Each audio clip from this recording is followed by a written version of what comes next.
Welcome, the anointed ones. Truth doesn't need a weapon. It is the weapon.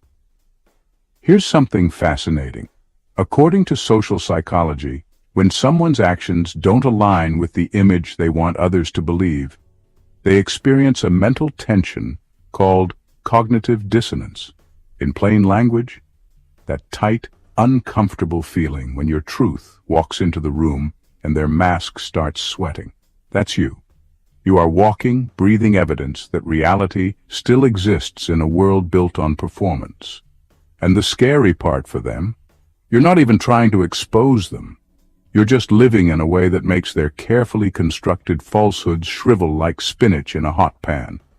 The moment you show up, the air shifts.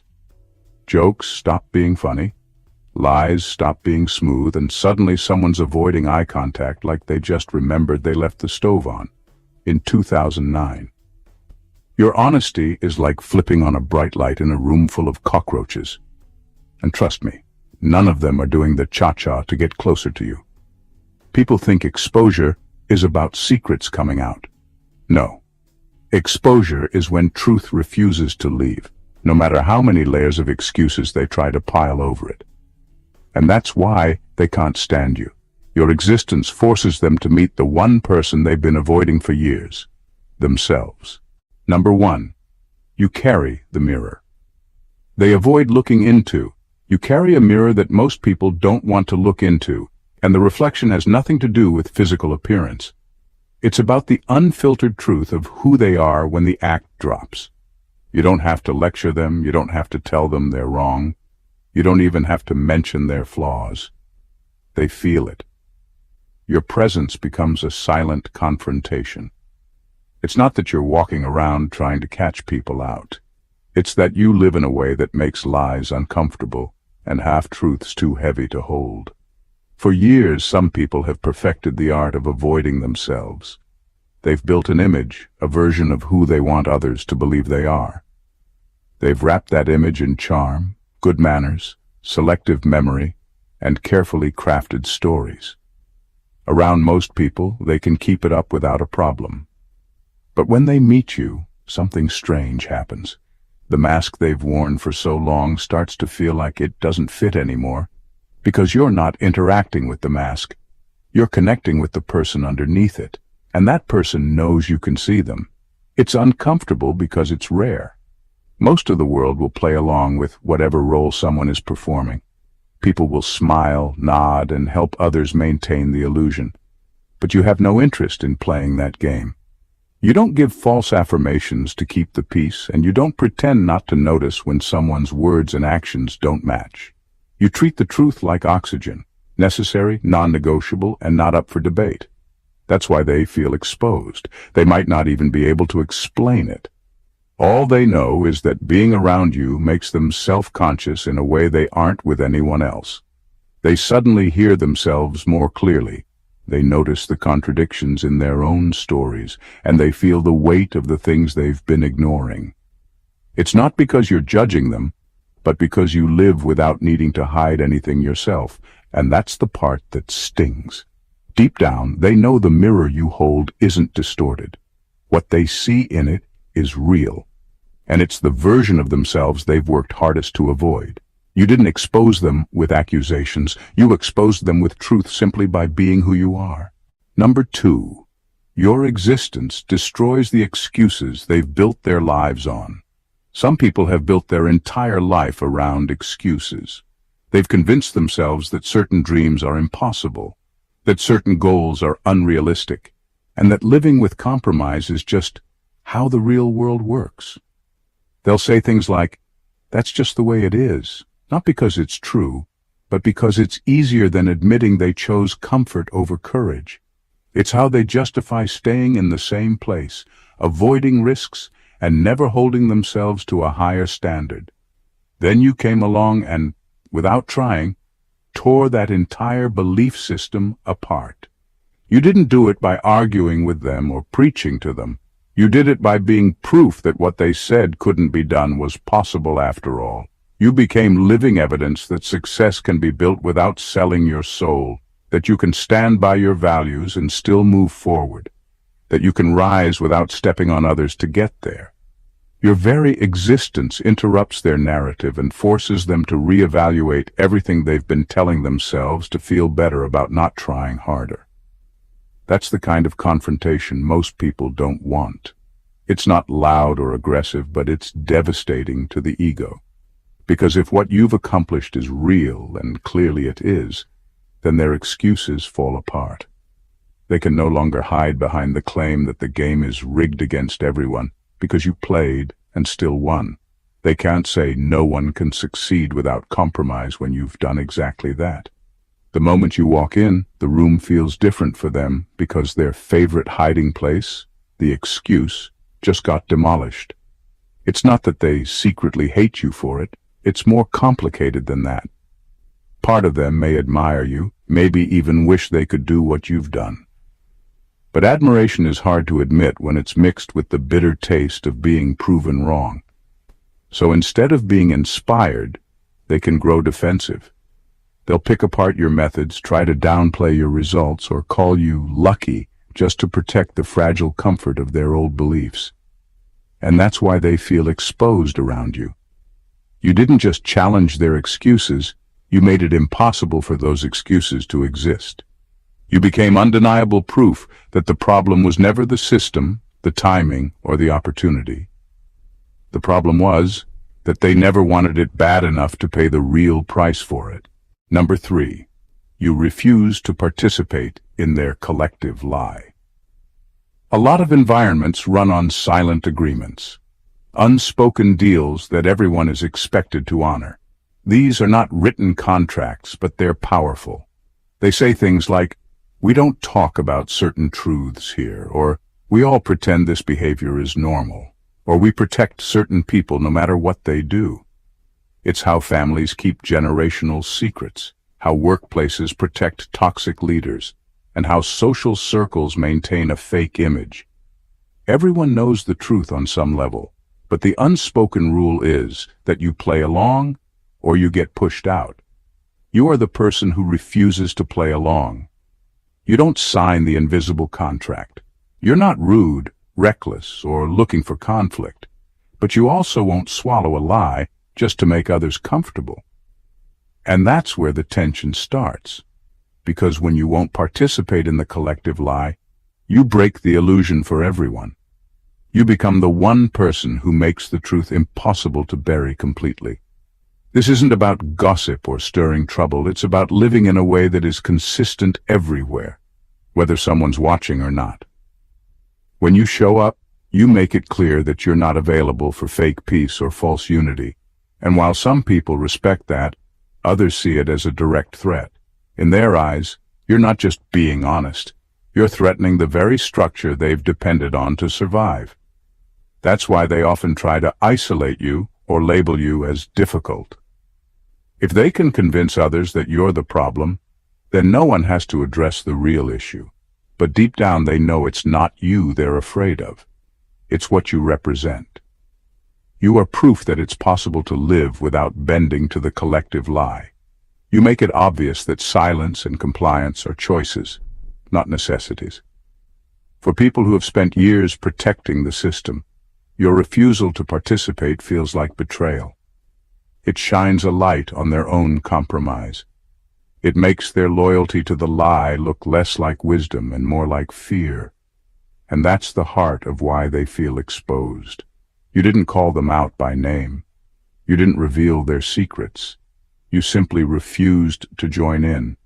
And that was enough to make the truth louder than it has ever been in that space. Number 4, your standards.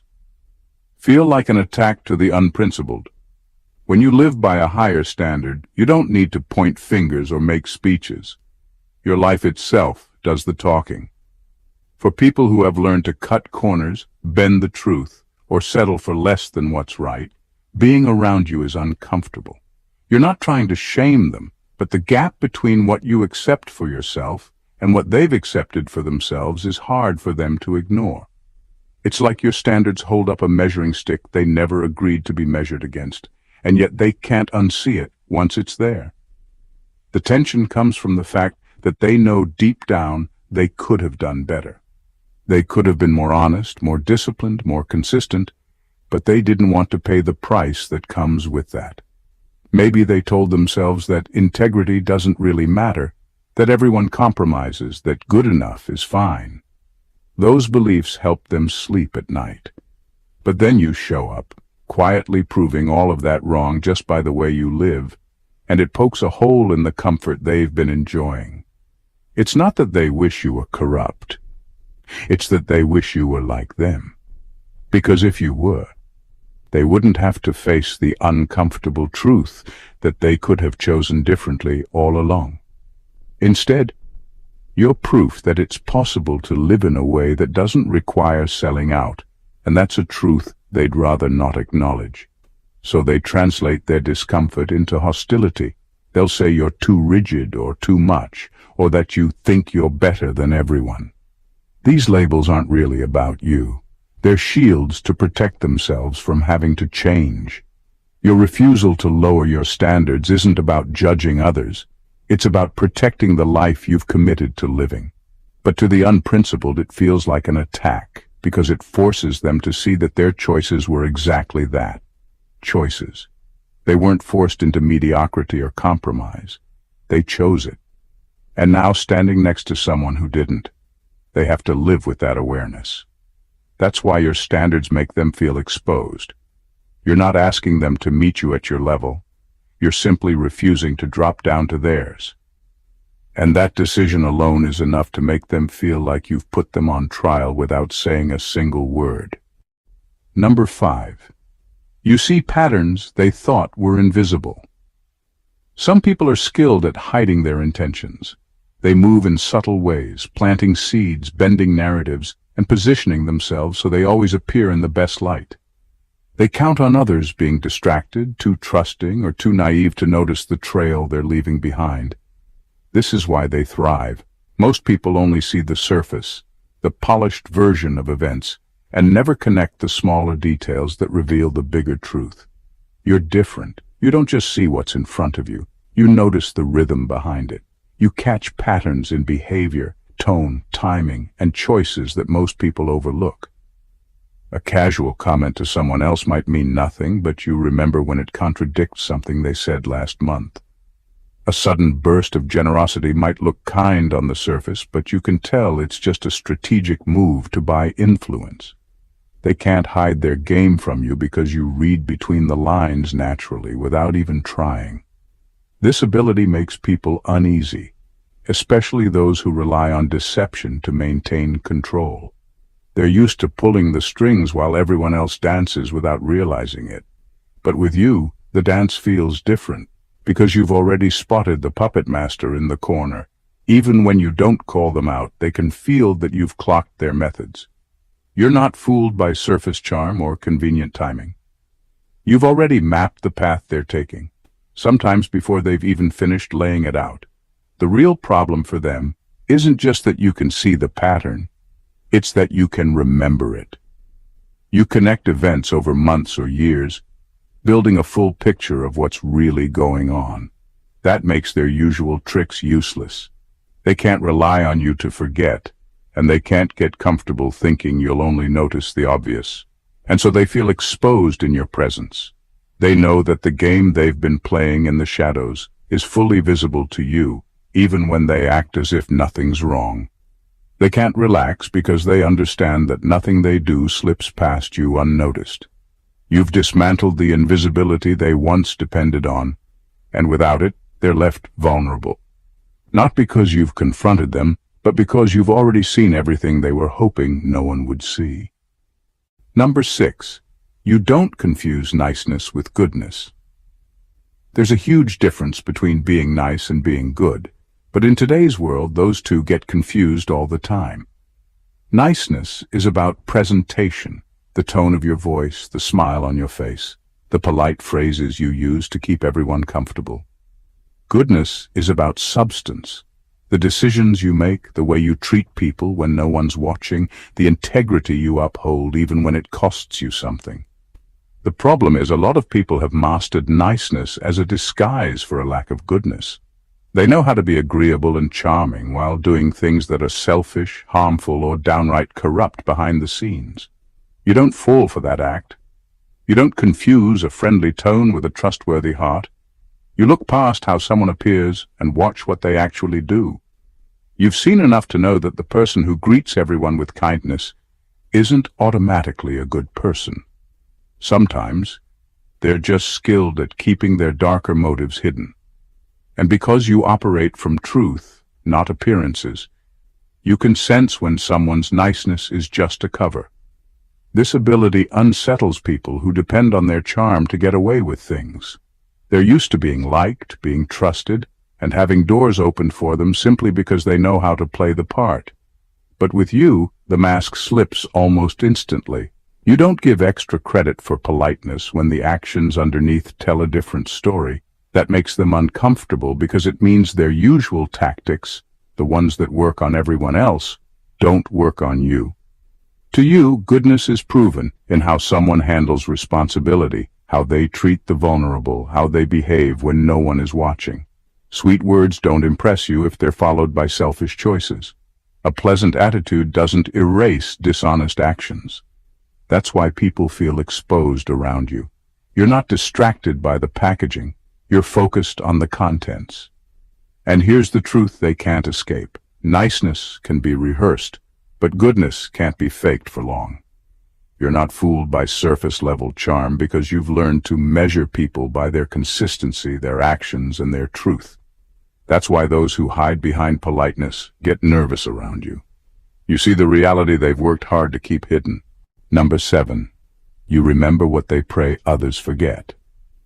Some people count on time to erase their wrongs. They live as if the past can be conveniently edited, with their mistakes and betrayals fading into the background until no one talks about them anymore. They rewrite history in a way that makes them look better, downplaying the harm they caused, twisting events so they appear like the victim, or completely omitting the parts that would make them look guilty. For many, this works, because most people either forget, move on, or choose not to dig too deeply. But you're different. You remember. You don't carry grudges, but you also don't erase facts just because time has passed. And it's not just that you recall what happened. You remember the sequence, the details, and the intentions behind it. You store these things quietly, without needing to bring them up at every turn, but they're there. That alone makes people uneasy, because they can't depend on your memory to fade the way others do. What unsettles them even more is that you connect the dots. You're able to see how past behavior lines up with present patterns, revealing that what happened before wasn't an isolated incident. It was part of who they are. While others are willing to give them a clean slate over and over, you notice that their mistakes aren't accidents at all, but deliberate choices repeated in different ways. This makes you a threat to those who survive on selective memory. They can't control the narrative around you the way they do with others. If they try to spin a story, you already have the context that exposes the spin. If they attempt to play innocent, you can recall the exact moments that contradict their claim. They don't even have to hear you say anything. Just knowing you know is enough to make them uneasy. It's not about keeping score. It's about refusing to live in denial. You don't distort the truth to make people more comfortable, and you won't pretend something never happened just because they've decided it's more convenient that way. That's why they feel exposed in your presence. You don't just remember the parts they'd rather erase. You remember how all the pieces fit together, and that kind of clarity can't be manipulated. Number 8. You thrive without joining their circle of compromise. Some people are convinced that the only way to get ahead is to play dirty. They believe that every person who reaches the top must have lied, cheated, stepped on others, or made shady deals to get there. It's their favorite excuse for why they haven't achieved more. If success requires compromise, then staying small becomes proof of their integrity.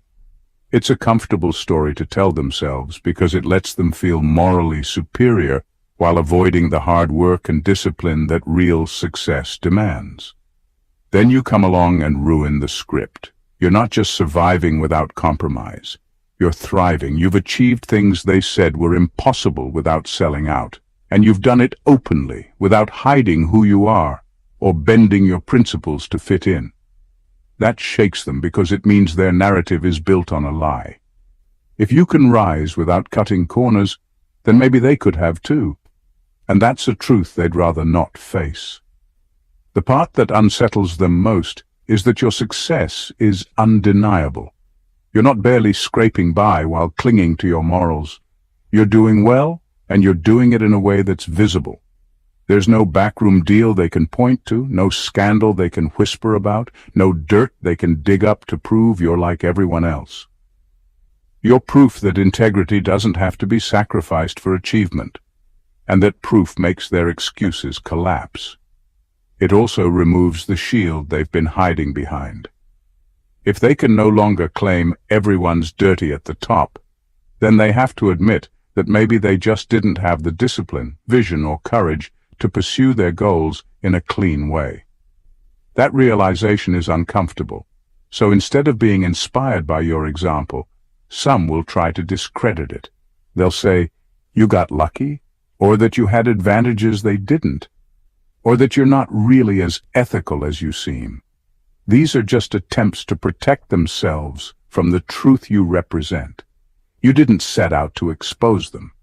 You simply chose not to join their circle of compromise and still managed to win. And in doing that, you've shattered one of their most trusted lies, that success without corruption is impossible. You've shown that it's not only possible, but powerful. Number 9, you're not for sale, and they are.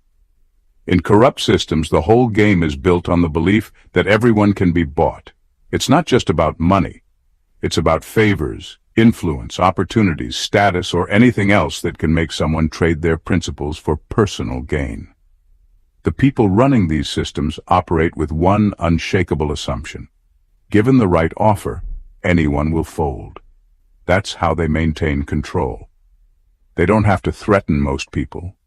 They just have to tempt them. But you disrupt that entire economy. When the offer comes, you refuse. It's not because you don't recognize the value of what's being presented. It's because you value yourself, your integrity, and your future more. That single no does more damage than you realize. It doesn't just stop them from buying you. It exposes that their control over others has never been about respect or loyalty. It's always been about payment. And once someone sees you stand firm without taking the deal, it plants a dangerous thought in their minds. Maybe they don't have to sell themselves either. That's why your refusal feels like an attack to them. You're not just declining an offer, you're proving that the foundation of their power isn't unshakable. If someone can't be bought, then they can't be owned, and if they can't be owned, they can't be controlled. That's a problem for people who depend on transactional loyalty to keep their position safe. It also forces them to confront their own choices. They know deep down that they said yes where you said no. They took the deal. They compromised. And in seeing you stand where they fell, the truth about their own price tag becomes impossible to ignore. They might dress it up as being realistic or doing what you have to do, but your existence proves it was never necessity. It was willingness. They'll often try to spin your refusal as arrogance, stubbornness, or even stupidity, because admitting the real reason, that you can't be bought, would mean admitting the opposite about themselves. But no matter how they frame it, the reality doesn't change. You've shown them that there are people who can't be purchased, and in doing so, you've made their whole system look weaker than they want anyone to believe. Number 10, you make cowardice impossible to hide. Courage has a way of making fear stand out, and that's exactly why some people feel exposed around you. They've built a life where avoidance is normal, sidestepping uncomfortable truths, staying quiet when speaking up might cost them something, playing it safe in every situation. They call it being smart, practical, or knowing when to pick your battles, but often it's just fear in disguise. As long as everyone else around them operates the same way, they can believe they're doing the right thing. Then you step in. You face the very things they've been avoiding. You speak up when the room falls silent. You take a stand when the easy choice would be to step aside. You act when others are frozen, and you don't flinch when the cost of action is high. It's not that you're reckless. It's that you refuse to live as a prisoner to fear. And when you do that, their avoidance suddenly looks a lot less like wisdom and a lot more like cowardice. This creates a problem for them. If they admit your courage is admirable, they have to admit their own inaction is a form of surrender. But that's hard to face, so instead they'll downplay what you do. They might call you lucky, impulsive, or accuse you of not understanding the risks. These labels are just ways to protect their own ego from the truth that your bravery is revealing, that they've been letting fear make their decisions for them. Your courage removes the safe illusion they've been living in. It forces a comparison they didn't ask for but can't avoid. They can no longer pretend they're brave simply because they've avoided obvious danger. Now they have to reckon with the fact that bravery is not the absence of fear, but the decision to act in spite of it. And you've shown them what that actually looks like. That's why they can't relax around you. Your presence is a constant reminder that fear doesn't have to win, that action is possible, and that their excuses aren't unshakable truths. You make cowardice visible, not by calling it out, but by making courage undeniable. And once they've seen the difference, they can never pretend not to know it.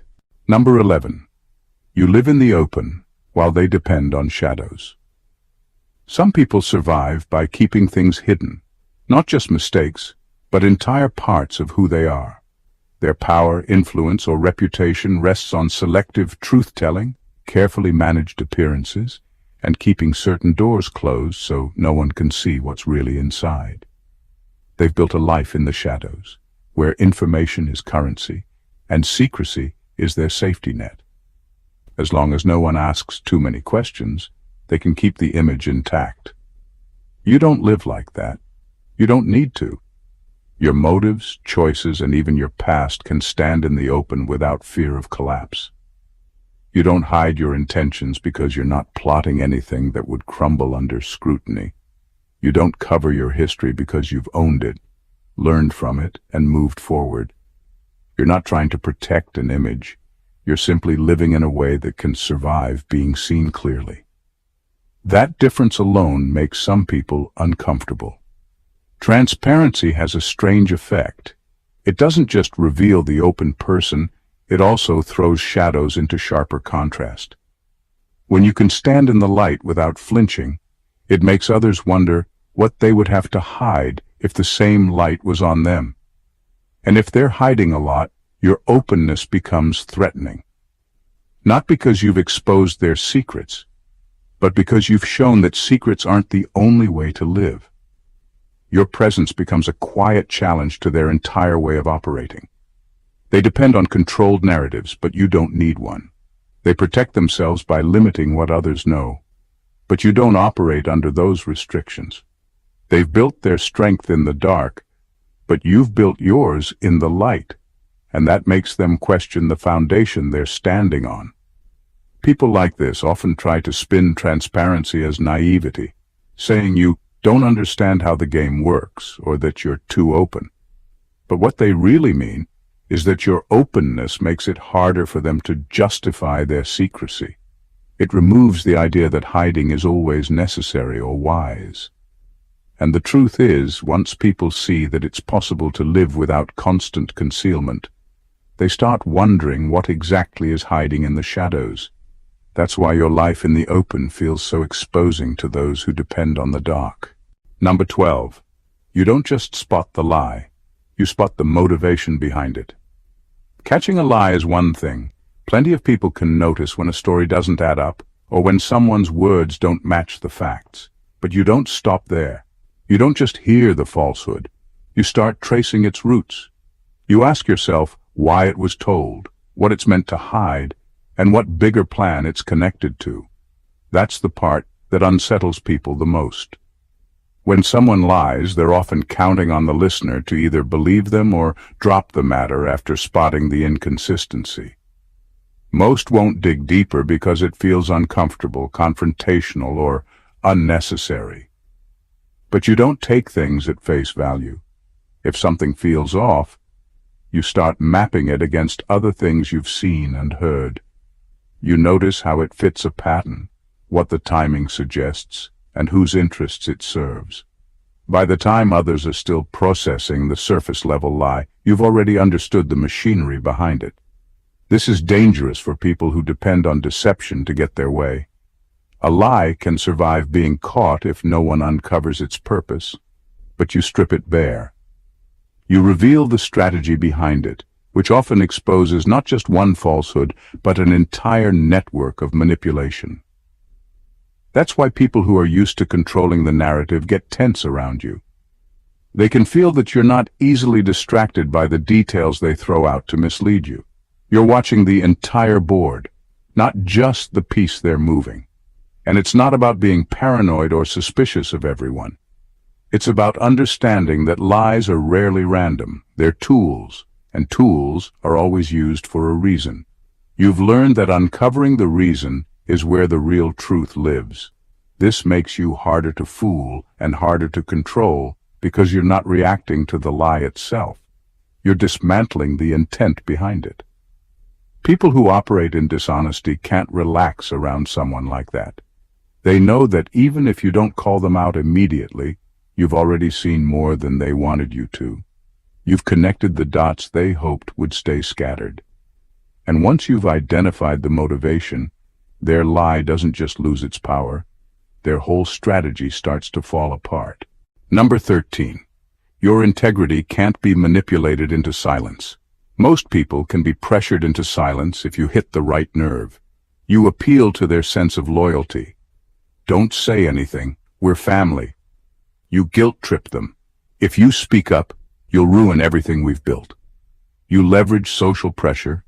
Everyone else is fine with this. Why can't you be? These tactics work because most people don't want to be seen as disloyal, difficult, or the one who caused trouble. But that doesn't work on you. You've made a decision. Loyalty to truth comes before loyalty to image, comfort, or personal alliances. You've learned that protecting the wrong thing, even for the sake of peace, is how rot spreads unnoticed. And because you refuse to play along, you can't be managed by the usual manipulation scripts. They can't wave the loyalty flag and expect you to stand down. They can't imply you're being unkind by telling the truth and expect you to feel bad enough to stop. What unsettles people is that your integrity doesn't have a back door they can sneak through. You're not the type to bend the rules just this once because it's someone you care about or because it would make things easier. And because you won't be guilted or flattered into silence. The people who want to keep certain truths buried realize you're a genuine threat to their control. This doesn't mean you go around broadcasting every flaw you see. It means you will not be complicit in deception. That's a different kind of power, one that terrifies manipulators. They're used to finding the weak point in a person's moral armor, the thing they can press to make them cave. When they can't find that in you, they're left with no leverage. And here's the thing. You're not hard to control because you're stubborn. You're hard to control because you've already decided what you stand for, and you're willing to take the cost that comes with it. That's why those who thrive in secrecy can't stand you. Your very existence disrupts their playbook. They realize that the only way to stop you is to discredit you because they can't negotiate your principles away. Your silence can't be bought, borrowed, or bullied, and that makes you unmanageable. Number 14. You don't just reveal them. You remove the room they hide in. Some people survive by controlling the stage they're on. They set the lighting so the shadows hide their flaws. They control the narrative so their version of events is the only one anyone hears, and they surround themselves with people who will play along. This setup allows them to keep running the same tricks for years, sometimes decades, without ever being challenged. Then you arrive, and you don't just flick the lights on for a second to say, "Look, here they are." You change the entire lighting system so there's no shadow left to hide in. You change how people interact, how decisions get made, and what gets tolerated. The very atmosphere shifts, and suddenly the old tactics stop working. Lies fall flat because the room now runs on facts. Manipulation fails because people have been given permission to think for themselves. This is why your presence feels like an existential threat to them.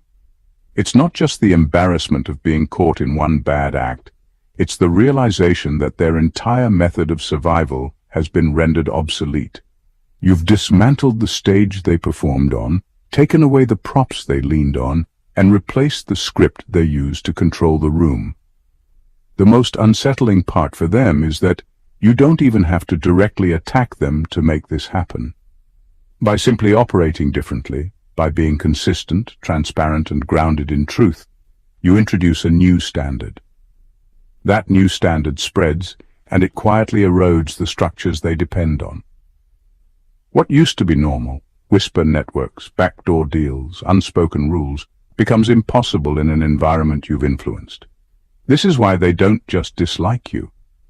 They panic. You don't only expose what they've done, you make it impossible for them to keep doing it. And deep down, they know they can't adapt, because their power was never built on real skill, value, or integrity. It was built on controlling the environment. Once that environment changes, they're not just revealed, they're irrelevant. You don't just pull back the curtain, you remove the curtain rod, repaint the walls, and install windows so wide that the whole world can see in. In other words, you don't just expose, you dismantle. The truth about you is undeniable. You are not just a witness to reality. You are a force that makes others confront it, whether they like it or not. You walk in integrity while the unprincipled stumble in shadows. You uphold standards that make compromise impossible to ignore. You see patterns they thought were invisible, uncover motivations they hoped would stay hidden, and remember truths they desperately want erased. You thrive without surrendering your principles, refuse every attempt to buy or manipulate you, and dismantle the very environments where deception once thrived. What makes you extraordinary is not only that you reveal the truth, it's that you live it. Every action, every choice, every word you speak operates from a foundation so firm that it leaves no room for pretense. People feel exposed, not because you attack them, but because you refuse to bend, hide, or lower yourself to meet their compromises. Your life is a mirror, a light, a measuring stick, and a standard, all at once. And here's the ultimate reality. They can't hide, they can't manipulate, and they can't survive comfortably in your presence. The very fact that you exist unsettles the unprincipled because you prove, without effort or malice, that living by truth is not only possible but powerful. You don't just walk past deceit, you redefine the space around it. You don't just reveal, you dismantle. And that is why your presence will always be a reckoning, a quiet but unstoppable force that exposes weakness, hypocrisy, and fear. Never forget, being true to yourself is your greatest weapon, and living in alignment with truth is your ultimate shield. The world may try to test you, but they can never control you, because you are loyal to something far greater than opinion, influence, or fear. You walk in truth, and they will never recover from the clarity you bring. If this message resonated with you, make sure to hit that subscribe button and join our community of truth seekers. Don't forget to like this video if it opened your eyes and comment below. I want to hear your thoughts and experiences. Share this with someone who needs to see it, because the truth is too powerful to keep to ourselves. Stay strong, stay real, and remember, walking in truth is your ultimate power. God bless you.